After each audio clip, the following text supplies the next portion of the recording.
Well, now we've got the lateral subsystem, and this one is a very clear frontal plane stabilizer. It's called the lateral subsystem. So lateral lets you know it's side to side. And so it is a frontal plane stabilizer. Lateral subsystem is composed of the glute medius and the TFL and the adductors on one side and the contralateral quadratus lumborum.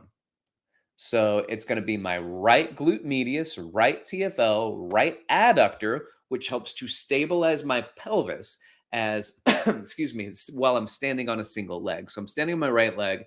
My pelvis can be pulled down into adduction with an adductor.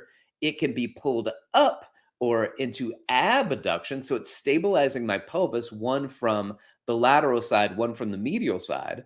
But now I've got the contralateral QL, which helps to also stabilize the pelvis on that side, and by pulling the pelvis up.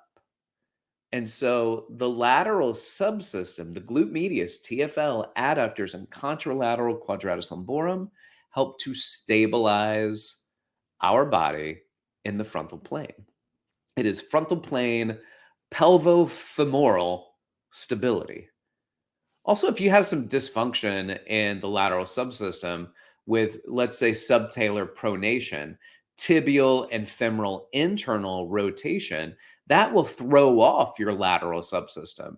So you could also then start to move down from the lumbopelvic hip complex where the lateral subsystem is identified, and that's where all of it is working, but it doesn't mean that it's unaffected by other places. So if I have subtalar joint pronation, and so my foot flattens, my tibia internally rotates, my femur internally rotates, then that's going to have an effect on my lateral subsystem.